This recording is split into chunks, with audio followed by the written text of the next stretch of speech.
The chandeliers shimmered like constellations above the marble hall of the Hilton Grand Ballroom in Beverly Hills.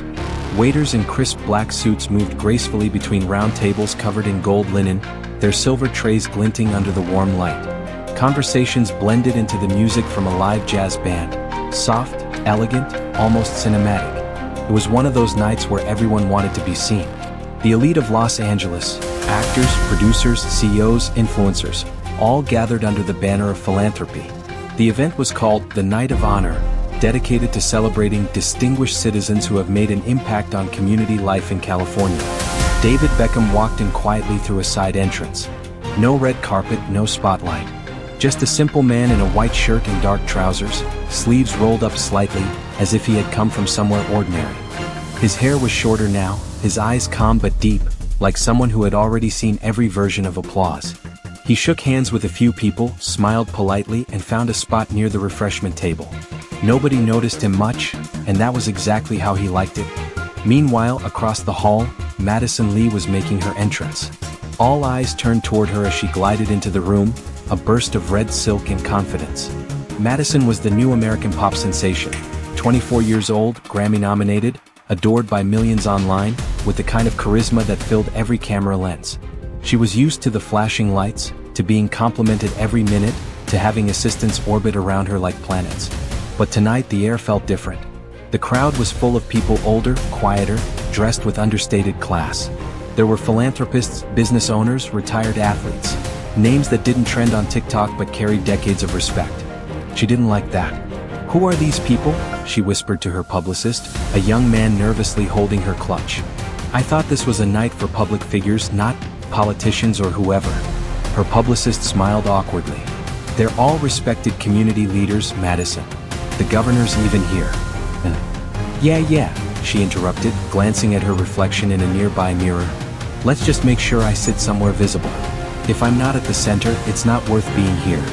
She strutted across the hall, her heels echoing against the floor, and spotted a man standing near the drinks. White shirt, no jacket, simple dress pants. To her he looked like hotel staff. "Excuse me," she said, her tone casual but commanding. "Can you bring me a glass of champagne? Cold, please. Not that cheap stuff." David turned, slightly surprised but not offended. He looked at her, the way she carried herself, the confidence, the entitlement, and smiled gently. "Of course," he said. She didn't notice the accent. She was too busy checking her phone, responding to messages and scrolling through her Instagram notifications. A moment later he returned with the glass, holding it carefully. "Here you go," he said, placing it on the table beside her. "Thanks," she replied curtly, not even looking up. "By the way, can you tell the catering manager the lighting in this corner is terrible for photos?" David chuckled softly. "I'll keep that in mind." She looked up for the first time, catching the amusement in his eyes. "Oh, are you new here?" "Kind of," he said. "Thought so."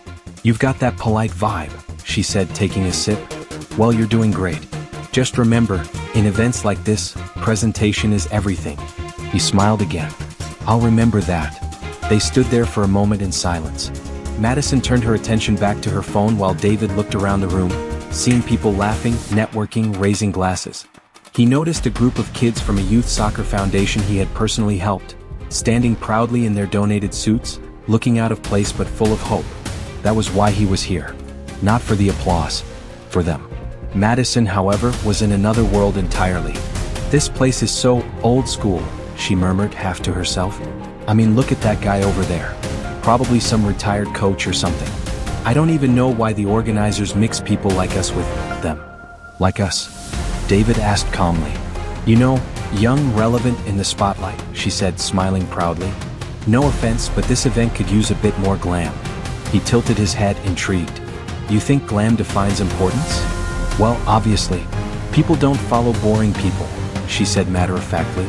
"The world wants energy, beauty, influence, not silence." David's lips curved into a gentle, knowing smile. "Maybe," he said softly, "but sometimes silence speaks louder than fame." She blinked, momentarily thrown off, then gave a short laugh. "That's poetic. You should write captions for my Instagram." He laughed with her, good-naturedly, then excused himself as the lights began to dim, signaling the start of the ceremony. The music softened. A large screen lit up with a cinematic montage of community projects. Kids playing soccer, families in shelters, volunteers cleaning beaches. Madison wasn't paying much attention. She was busy fixing her hair while her publicist whispered the order of events. When her name was announced, "Ladies and gentlemen, please welcome the rising star of American pop, Madison Lee." She beamed. Cameras flashed as she walked onto the stage, microphone in hand, dress glittering under the spotlight. "Wow," she began, pausing for effect. "I just want to say how honored I am to be here tonight, surrounded by so many accomplished people. It's not every day I get to share a room with so much experience." The crowd gave polite laughter. She mistook it for adoration. "You know," she continued, "success is about daring to dream. I worked for everything I have. The fans, the fame, the music. I didn't get lucky. I earned it. And I think it's time society celebrates youth, not just the same old names from decades ago." Her tone was confident, too confident. A few guests exchanged glances. Some smiled politely. Others looked down. From his seat, Beckham listened quietly, expression unreadable. When Madison finished, the applause was mild. She walked back to her seat, chin high, completely unaware that her moment was about to be overshadowed forever. The MC took the stage again. "And now," he said with a voice full of respect, "we come to a man whose legacy transcends sport, someone who has turned his fame into a force for good. Please welcome Sir David Beckham." The entire hall erupted into thunderous applause. People stood. Cameras turned. Even the governor rose from his chair. Madison froze. Her glass slipped slightly in her hand as she stared at the stage, her heart thudded. "Sir David Beckham?" She turned, eyes wide, and saw the same man, the one who had brought her champagne, calmly walking toward the spotlight, buttoning his shirt cuffs, greeting people on the way. The polite man she'd mistaken for staff was now being welcomed like royalty. "Oh my God," she whispered. The applause went on and on. Beckham took the microphone, waited for the room to settle, and began to speak in that soft, genuine tone that made every word feel heavier than gold. "I've been lucky in my life," he said. "Lucky to play the sport I love, lucky to represent my country, and luckier still to be able to give something back. But what I've learned is that fame is temporary. What lasts is how you use it." The room was silent now, every face turned toward him. "It doesn't matter what title we hold or how many followers we have," he continued. "It matters what we give. To me, success is seeing a kid smile because they got a chance someone else never had." His words filled the hall like a quiet symphony. Madison felt her chest tighten. For the first time that night, she didn't feel like the brightest star in the room. She felt small, human, and painfully aware of her own arrogance. When Beckham finished, the audience gave him a standing ovation. He bowed his head, thanked everyone humbly, and stepped down from the stage. Madison sat frozen, her heart heavy, face burning with shame. The champagne in her glass had gone flat. Around her, people whispered about how graceful he was, how inspiring his speech had been. She couldn't bring herself to look at him. The lights came back up. The jazz resumed. Conversations restarted. But for Madison, the night had changed forever. She glanced across the room and saw Beckham talking to a group of kids from his charity, laughing with them like an older brother. He didn't seem to notice the attention he drew, he just cared. Something inside her shifted. She thought about the way he smiled when she had ordered him around, how he had never corrected her, never once hinted at who he was. Why would someone so famous choose humility over pride? That question would haunt her long after the party ended. As she quietly left the ballroom, the sound of applause from earlier still echoed in her mind, not for her, but for him. And for the first time in a long while, Madison Lee wondered what it truly meant to be important. The next morning, the California sun spilled through the glass windows of the Beverly Hilton like liquid gold. The city outside was already buzzing. Traffic on Wilshire Boulevard, joggers along the palm-lined streets, coffee shops alive with chatter and caffeine. But for Madison Lee, the world felt strangely quiet. She sat at her kitchen counter in her luxury apartment overlooking West Hollywood, still wearing the robe from the night before. Her phone lay face down beside a half-empty cup of cold coffee. She hadn't posted anything on social media since the gala. No stories, no selfies, no clever captions. For the first time in years, she didn't know what to say. Her assistant, Chloe, entered the kitchen holding a tablet. "Morning, Maddie. You should see this. You're all over the internet." Madison winced. "Define all over." Chloe hesitated before turning the screen toward her. A headline glowed across TMZ Entertainment. "Pop star Madison Lee mistakes David Beckham for waiter at gala. Fans react." Beneath it were clips and screenshots, shaky phone videos, whispers caught on camera, and the moment she'd handed him her champagne glass, perfectly timed with the caption, "That awkward moment when you order around an icon." Her heart sank. "Oh my God. It's viral," Chloe said quietly. "Some people think it's funny, but most don't." Madison scrolled through the comments. She really didn't recognize Beckham? How shallow do you have to be to treat someone like that? This is why fame needs humility. Each word felt like a sting. She locked the tablet and tossed it aside. "They're overreacting. It's not like I insulted him." Chloe hesitated. "You kinda did, Maddie." Madison shot her a glare but then sighed, resting her forehead on her palm. "I didn't mean to. I just didn't know who he was. I don't follow soccer." "I know," Chloe said softly. "But people expect you to be kinder, especially now that you're famous." That word, famous, suddenly sounded hollow. Later that day her manager called. "Madison, we need to control the narrative. Do not post anything yet. Let it die down." "I can't just hide," she said. "It's everywhere. Look, it'll blow over. The internet moves fast. Just don't feed it." She hung up and looked out her window. Below, kids were playing basketball on a public court, their laughter echoing faintly through the air. For some reason it made her chest ache. He didn't even get mad, she thought. He just smiled. The memory of Beckham's calm eyes replayed in her mind, how he'd handed her the drink without hesitation, how he'd listened without judgment, how he'd spoken about kindness like it was oxygen. She opened her laptop and typed David Beckham charity work into Google. Page after page appeared. Foundations, schools, children's hospitals, refugee programs. The Beckham Foundation. Sports for change. Education first.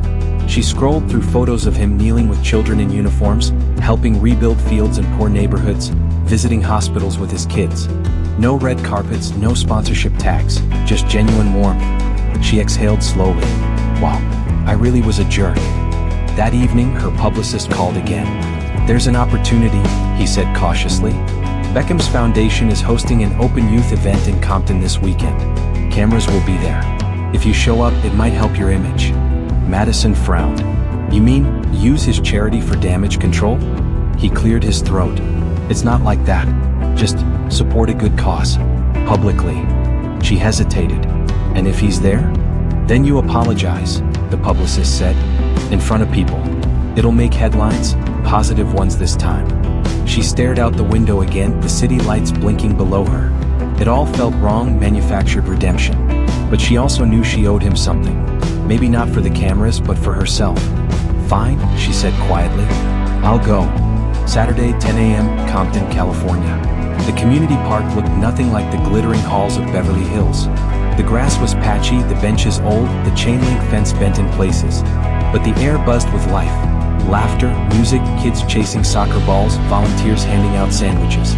Madison arrived in jeans, sneakers, and a white t-shirt. No makeup, no entourage except Chloe, who carried a small water bottle and tried to blend in.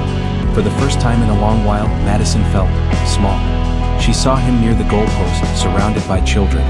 Beckham was wearing a plain black shirt, a baseball cap turned backward, and a smile that could melt concrete. He was helping a kid adjust his laces, crouched low, speaking softly. No cameras, no security, no ego. Just there.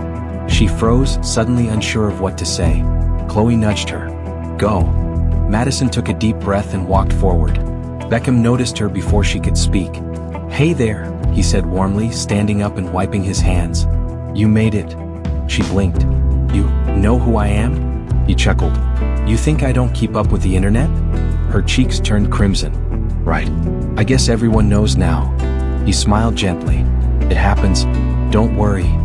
"I came to apologize," she said quickly, the words tumbling out. "I was rude and arrogant, and I'm so sorry. I didn't mean to disrespect you." Beckham shook his head. "You didn't disrespect me, Madison. You just had a moment, we all do. What matters is what you do next." She swallowed hard. "Everyone thinks I'm this selfish diva, and maybe I was.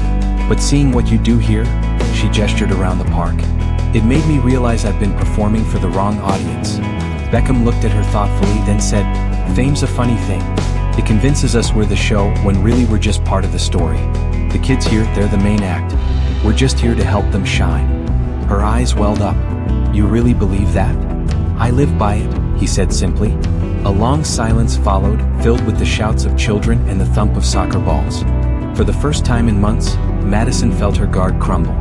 As the afternoon went on, Beckham invited her to join a game with the kids. At first, she laughed nervously, insisting she didn't know how to play. But he tossed her a ball anyway. "Kick it," he said. "Doesn't have to be perfect."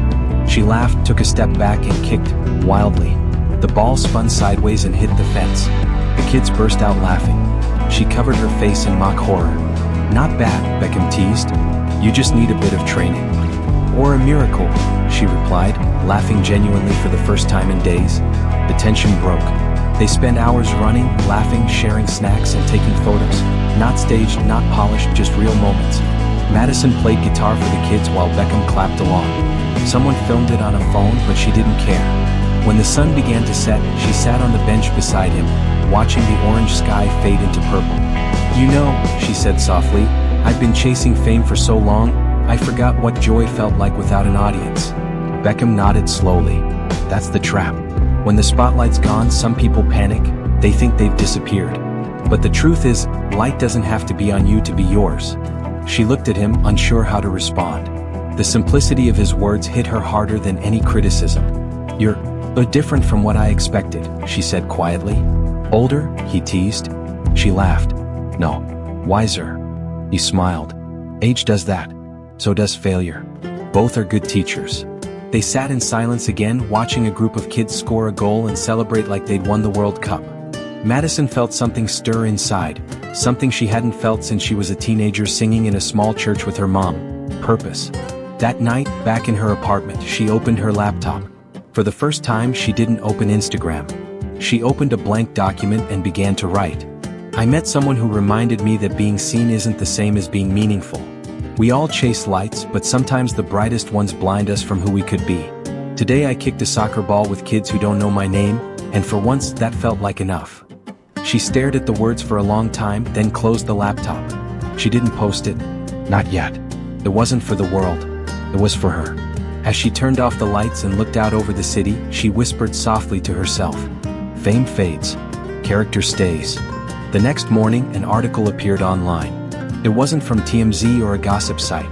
It was from a local blog covering Beckham's charity work. Pop star Madison Lee joins Beckham's youth event in Compton. No cameras, just compassion. The photo attached wasn't glamorous.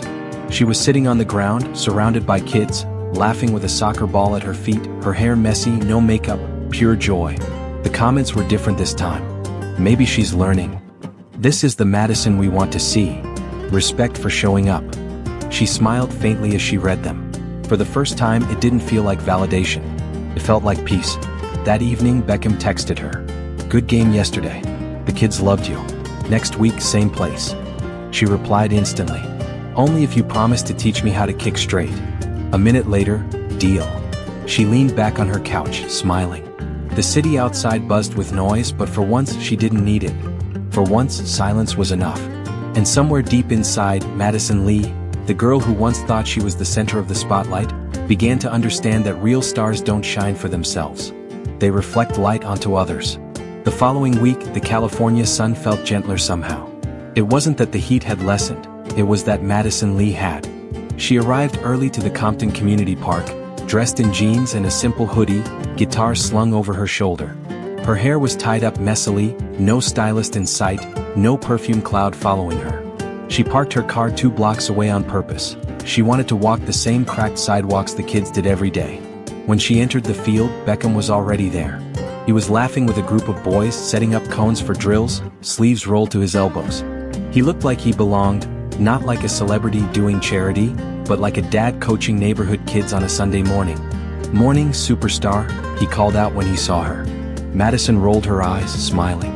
"If you're talking about me, that title's expired." "Titles don't expire," he said, tossing her a soccer ball. "They just evolve." She caught it, barely. "I still can't kick straight." "Then it's a good day to learn." The kids circled around, curious. "Is that her?" one whispered. "The singer from TV?" Madison kneeled beside them, lowering her voice. "Don't believe everything you see on TV," she said with a wink. The group laughed, instantly at ease. Beckham started warm-ups, demonstrating footwork with ease that seemed effortless. Madison tried to follow, tripping twice, her hair falling out of its tie. The kids roared with laughter, and even she joined in. "You're terrible," Beckham said, grinning. "And proud of it," she said, panting. "At least I make them feel better about themselves." That's the spirit. They played for nearly 2 hours. Madison sang snippets of songs during breaks while Beckham helped a shy boy score his first goal. The joy was unfiltered. No photographers, no brand partnerships, no curated perfection. Just humanity. As the day wore on, they sat under a tree sharing bottled water. The sound of distant traffic mixed with laughter from the field. Madison broke the silence. "You ever miss it?" Beckham looked at her. "Miss what?" "The fame. The chaos. The lights. The adrenaline." He thought for a moment before answering. "Sometimes, but not in the way people think. I don't miss the attention. I miss the purpose behind it. Back then, every game felt like it mattered. But eventually, I realized that making a difference doesn't need a stadium. It just needs a reason." She nodded slowly. "I envy that. You make it sound simple." "It is simple," he said. "It's just not easy." Madison smiled faintly. "I thought fame would fill the emptiness I had growing up. Turns out, it just made the whole look shinier." He chuckled softly. "That's poetic." "Maybe. But true." She stared at her hands, picking at the label of her water bottle. "When I first got famous, I thought being known meant being loved. But the more people saw me, the less I recognized myself." Beckham looked at her kindly. "That's because fame gives you mirrors, not windows. You stop seeing out, you only see yourself." The words hit her like a quiet revelation. "So how did you change?" she asked. "I didn't change overnight," he said honestly. "There was a point when I lost myself too. Fame can turn into noise. And when you can't hear your own thoughts, that's when humility saves you. It reminds you who you were before the cheering." He leaned back against the tree, eyes half closed, and thought. "You'll find your balance, Madison. Just remember, who you are off camera is who you really are." Later that afternoon, one of the volunteers approached Madison. "We're organizing a music day next weekend," she said. "It'd mean a lot if you performed for the kids." Madison blinked. "You want me to sing?" "Yeah, they love your music. They just don't get to see someone like you up close." She hesitated. "I haven't done a small show in years. No stage, no lights." "Exactly," Beckham interrupted with a grin. "Sounds perfect." Madison bit her lip. "You'll be there?" "Wouldn't miss it." That night, back home, she sat on her couch with her guitar.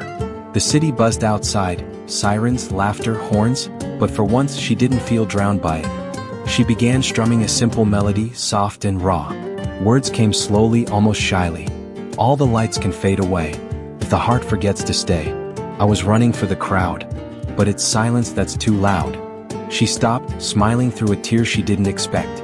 It wasn't a hit song. It was just honest. The following weekend. The park looked different now. Decorated with streamers, speakers set up by volunteers, picnic tables filled with families. The smell of grilled food and popcorn filled the air. Madison stood backstage, if you could call the small wooden platform a stage, clutching her guitar nervously. She peeked out to see dozens of kids sitting cross-legged on the grass, waiting. Beckham stood near the front, talking to parents, occasionally waving to her. "You got this," Chloe whispered from behind her. Madison took a deep breath and stepped out. The crowd cheered. She smiled awkwardly. "Hey guys. So, this is my first time performing without, smoke machines and backup dancers." The kids giggled. "So, let's see if I still remember how to sing." She strummed a few chords, her voice cracked at first, then steadied, smooth and warm. The song she'd written that night flowed out naturally, every lyric carrying pieces of her truth. "You can chase the stars until you fall, but the sky was never yours at all. Maybe the brightest thing to be is someone's quiet memory." The kids clapped offbeat but full of heart. Parents wiped tears. Beckham watched with a proud smile, arms folded, nodding slightly to the rhythm. When she finished, the applause was thunderous, not the kind that fills arenas but the kind that fills souls. She looked at Beckham, eyes glistening. "I think I finally understand what you meant," she said into the mic. "Fame fades. But moments like this, they stay." The crowd cheered again, louder this time. Beckham raised his hand in acknowledgement, his smile saying more than words could. After the event, they walked together down the quiet street behind the park. The evening sky had turned golden, the kind of light that made even cracks in the pavement look beautiful. "Not bad, Madison Lee," Beckham said. She laughed. "You mean not terrible?" I mean real. That's better. She smiled. You know, I used to think performing for 10,000 people was the peak of success. But today, singing for 50 kids, that felt like something else. Like it mattered. It did, he said. And they'll remember it long after the applause dies. She looked at him thoughtfully. You're good at this mentor thing. Ever think of being a therapist? He chuckled. Nah, I just listen. Most people don't need answers. They just need to be heard. They stopped near the field, watching a few kids still kicking a ball even as dusk fell. You really love this, don't you? She asked. He nodded. Football gave me everything.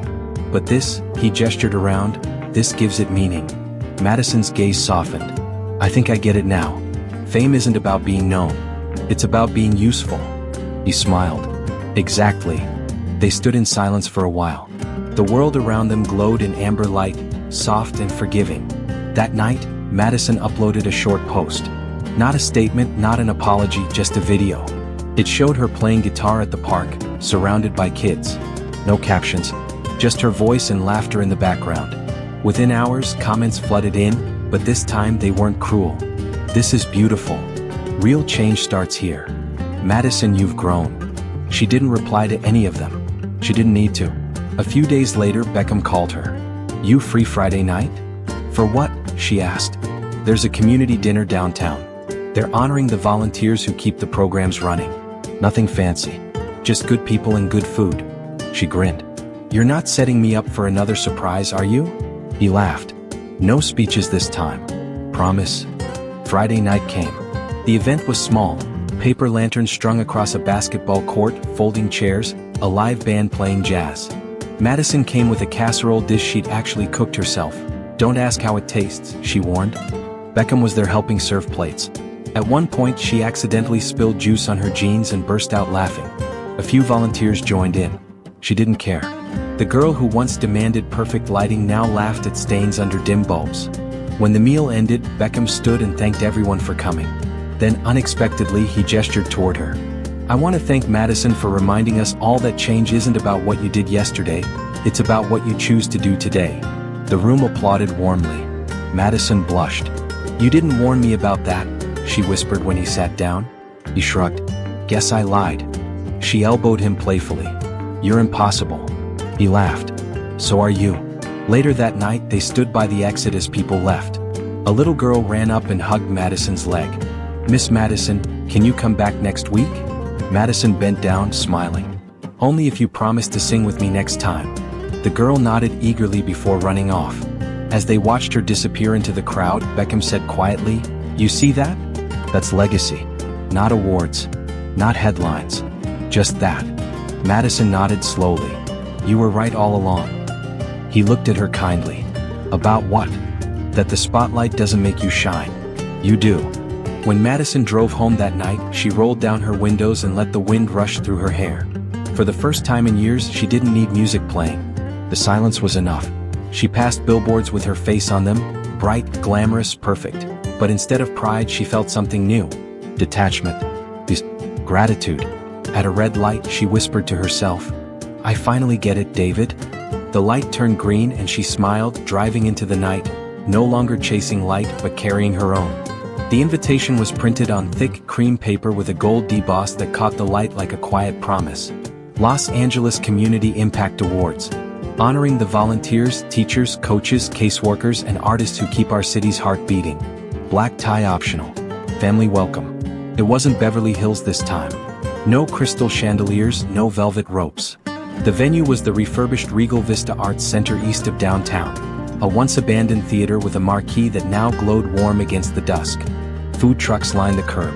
Kids darted between adults with paper cones of kettle corn. You could hear an upright bass tuning through the open doors and someone laughing into a warm microphone. Check, check. We're almost there, folks. Madison sat in the back of the ride share for a moment after they pulled up, gathering herself. A thrifted navy dress. Minimal makeup. Hair tucked behind one ear because she'd done it in the mirror and then forgot she had. In her lap, a worn spiral notebook. Inside, 3 different versions of a speech she wasn't sure she'd give. Her driver glanced at her in the rear view. You're Madison Lee, right? He asked, careful, kind. She smiled. Depends who's asking. My daughter loves your music, he said. But I saw that video in Compton too. Thanks for showing up there. Madison felt her throat tighten. I needed it more than they did, she said. But thank you. He lifted a hand as if to tip a hat he wasn't wearing. Have a good one. Inside, the lobby smelled like popcorn and fresh paint. Volunteers in teal lanyards handed out programs. There were name tags with first names only and a small table with crayons for kids who didn't care about speeches. On one wall, a gallery of blown-up photos. A teacher kneeling beside a student at a science fair. A social worker holding a mother's hand. A coach in a fading ball cap hugging a teenager who just graduated. The frames were mismatched. The joy wasn't. Madison scanned the room and found him near the stage, sleeves rolled, helping a stagehand tape down a snaking cable. David Beckham looked up and grinned like an older brother who'd saved her a seat. You made it, he said, wiping his hands on a towel and tossing it expertly onto a road case. I said I would, she said. People say a lot of things, he replied. Showing up is different. He led her to the wings and placed a hand on her shoulder, steering her into the narrow world behind the curtains. Light from the stage on one side, practical bulbs from the hallway on the other. There's no big reveal tonight. I promise, he said, reading her mind. Just gratitude. She held up the notebook. And maybe a few words. If I don't faint. You won't, he said. You learn to breathe. A woman in a floral blazer, Sandra, the center's creative director, greeted them with breathless warmth. You two are saints for saying yes, she said, as if they'd done something far greater than stand where they were asked. The order's simple, performances by the kids, then short acknowledgments. No teleprompter. No time limit. Just keep it human. Keeping it human, Madison echoed. I can try that. The house lights dimmed. The band slid into a velvet swing. From the stage came laughter, then applause, then the tinny echo of a mic lifted from its stand. The host, a high school principal in a sparkly tie, welcomed everyone like it was a block party in a borrowed suit. Tonight is for the people whose names don't trend, he said, and the room hummed in agreement. Behind the curtain, Madison and Beckham stood shoulder to shoulder, peeking through a slit in the drape as a group of 12-year-olds performed a piece they'd written about their neighborhood. Beats, claps, voices, a girl with braids rapping, "We are the city is us," and the audience rising to its feet before the chorus even ended. Madison felt that old click in her chest, the one that used to precede a stadium roar. But this was new, deeper, steadier. She wasn't anticipating approval, she was witnessing belonging. After the youth orchestra, Sandra whispered, we'll bring up our community partners for thanks. David, you'll say a few words. Madison, you can join him or go solo, whatever feels right. Madison nodded, a strange calm finding her spine. 3 versions of a speech and none of them were the one she would give. The orchestra closed on a held note, bows in the air like a field of tall grass. The applause swelled, softened, settled. The principal returned and spoke their names with ease and warmth. Please help me welcome 2 people who understand that celebrity is just a louder microphone. David Beckham and Madison Lee. No shock. No gasp. Just a sound like hundreds of people deciding together to be kind. They stepped into the light. From up here, the theater looked less like a place to perform and more like a long conversation. You could see faces, not silhouettes. Parents swaying with toddlers in their laps. Teenagers in thrifted suits. A grandmother in a blue cardigan, eyes shining as though she'd waited all her life for this exact evening and hadn't known it. Beckham reached the mic first and didn't touch it right away. He stood there a heartbeat longer than expected, letting the room arrive, his quiet presence doing its familiar magic, slowing time, inviting breath. I want to thank you for inviting us into your house, he said, nodding at the restored rafters. It's beautiful because of who's in it. He gestured to the front rows of kids. I used to think my job was to score goals. Maybe it was then. These days my job is to help other people score theirs. It's better actually. There's more to celebrate. Laughter. A whistle from the balcony. Madison studied him, how plain his sentences were, how heavy they landed anyway. The power of a person who'd given up the need to be the only reason for applause. Beckham turned slightly toward her. I didn't come tonight to introduce anyone, he said, but I am honored to stand next to someone who chose growth over comfort, who turned a moment into a turning point. Madison. She stepped forward to the mic and the theater's quiet went gentle. Hi, she said, and the word bounced off the back wall like a bright penny dropped into a well. A wave of friendly laughter. She smiled back, nerves tapering into ease. I used to think the most important nights were the ones with the biggest lights, she began. If there weren't fireworks or confetti cannons, I felt like I hadn't really arrived. She glanced down, not at her notes but at the scuffed stage floor. "A few weeks ago, I mistook someone in a white shirt for a waiter and asked him to bring me champagne. He did. He said yes. He smiled. And he listened when I was not my best." Soft murmurs, recognition without judgment. "That man was David Beckham," she said, and the room laughed kindly at the obvious. "But here's the thing that changed me. He didn't wait for me to know who he was to treat me with dignity. And he didn't need me to be at my best to offer me grace." She let the line sit. Somewhere in the third row, someone cried quietly. "I can't undo that moment," Madison continued, "but I can decide what it means. And I decided I don't want to be the kind of person who treats people based on what I think they can do for me. I don't want to measure my value in views or my goodness in headlines." She swallowed, the lump in her throat both a weight and a gift. "I wrote music before I wrote strategy," she said. "I sang to calm my mom down when the rent was late. I sang because it was a way to knock on heaven's door from a one-bedroom in East Orange. Somewhere along the way I turned the door into a mirror. I forgot to look out." A hush, and then that hush deepened, like the whole room leaned forward without moving. "So this is my apology," she said, eyes finding Beckham's for a moment. "Not to David only but to anyone I made small so I could feel big. I'm sorry." She put a hand to her chest. "And this is my promise. I'm going to use my voice to help other people hear theirs." She glanced to the side of the stage where a cluster of kids waited for the next segment. "There's a girl back there named Anaya. She wrote a chorus this week that wrecked me. Anaya, would you sing it with me?" A rustle, then a shove of nervous giggles as a 14-year-old in scuffed Converse was nudged into the light. Madison crouched to the mic stand, lowered it, and stepped back like she'd learned to do, making room. Anaya lifted her chin, eyes scared and stubborn at once. The chorus came out small at first, then true. "If I can hold the note you gave me, I'll carry it to someone else. If I can be the light you lent me, I'll leave a little for myself." By the second line, the theater had forgotten it was a theater. By the third, Madison's harmony braided in, no melisma, no fine-spun fireworks, just breath and tone and a promise kept. Beckham stood at stage left, one hand over his mouth, that Father Mentorsoft witness look pulling him thinner and brighter all at once. When the last vowel hovered and fell, the room rose as one. Not the crisp, rehearsed standing O of a gala. The messy, unstoppable one that happens when people need to stand so their hearts have enough space. Madison grinned through tears and handed Anaya a crumpled tissue from her pocket. The girl laughed, starstruck and steady, and squeezed Madison's hand back. The principal returned, eyes glossed, and hugged them both before he remembered there was a microphone between them. What followed wasn't programmatic. It wasn't even tidy. It was human, volunteers thanked by name. A janitor who'd kept the theater's doors open through 3 break-ins called out to take a bow. A bus driver shyly presented a handmade plaque by a group of kids who called her Miss L. A caseworker introduced as, "The reason these arms are mine," a teen said, and the audience lost it again. Backstage, during the shuffle between segments, Sandra pressed a clipboard into Madison's hands. "We were going to launch this next month," she said, "but would you two consider announcing it tonight?" She turned the board so they could read. "The Quiet Light Fund, microgrants for youth-led projects in music, sport, and neighborhood care. $500 here, $1,200 there. Quick approvals, community panels of teens deciding how to spend the money." Madison looked at Beckham. Beckham looked at Madison. He didn't need to say anything. Neither did she. They walked back out together. Beckham spoke first, that soft cadence with muscle in it. "We talk about legacy like it's a statue," he said.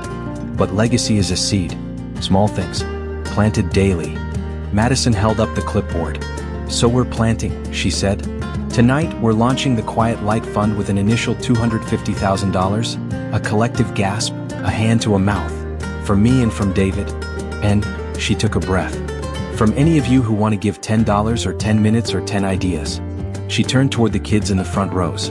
"And you're deciding where it goes. Applications open tomorrow. Panel meets in 2 weeks. First awards go out in a month.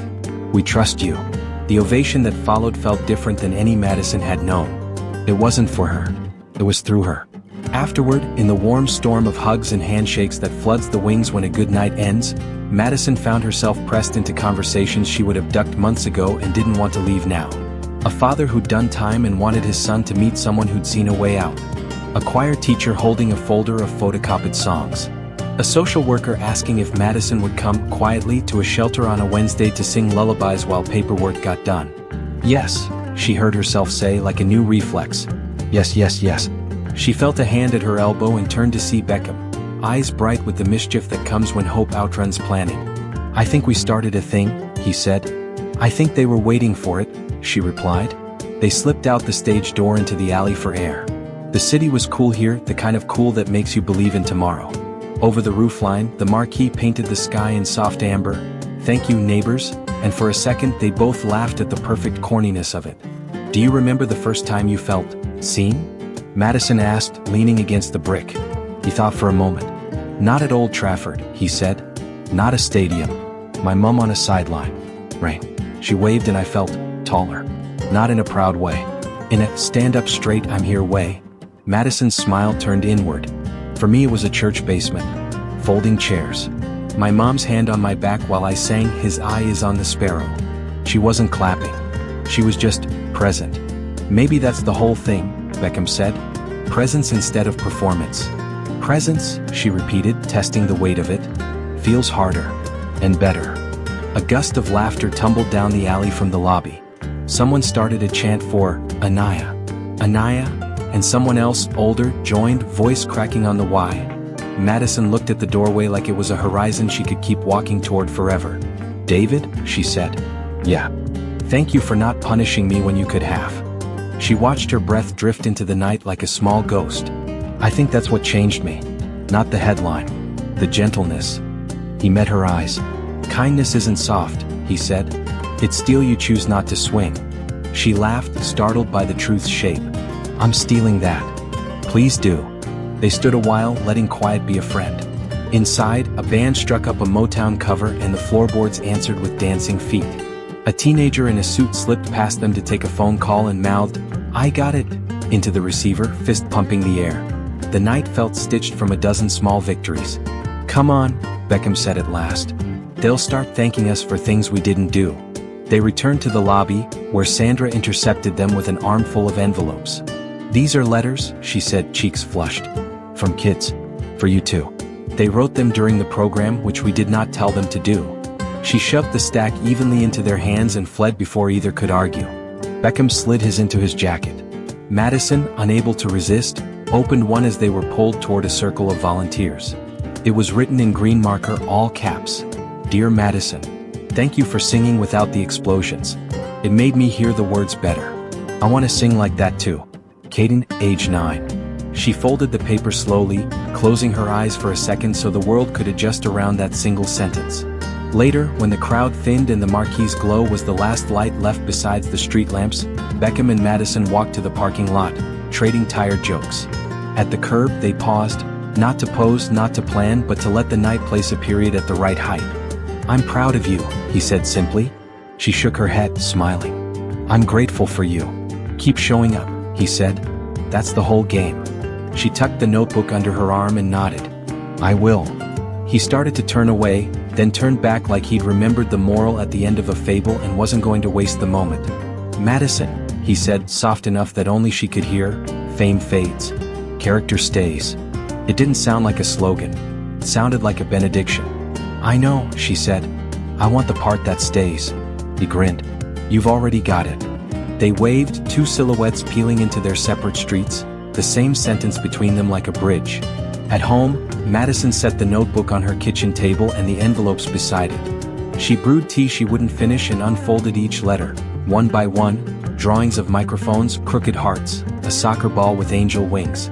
When she reached the bottom of the stack, there was one more, unmarked. Inside was a single Polaroid, her and Anaya at the mic, heads tipped toward each other, laughing mid-harmony. On the white border, someone had written in pencil, "The light you leave." She taped it to the refrigerator with a magnet shaped like a piano key and stood there, leaning on the cool metal, smiling into the quiet. The city purred beyond her windows, same as always. But something in the frequency had changed. Maybe it was the way the night held its own applause, gentle, continuous, undesperate. Maybe it was the way the stars didn't seem so far when you stopped trying to steal their shine. Madison crossed the room, lifted her guitar, and sat on the floor. No stage. No audience. Just a room, a breath, a voice. She found a new melody hiding under her fingers and followed it without hurrying, humming words she'd meet tomorrow. Across town, Beckham turned off his bedside lamp, the letters still in his jacket. and lay there a moment longer than necessary, thinking of a mother's hand in the rain and a girl in a church basement. He smiled into the dark. Yes, he thought. This is the part that stays.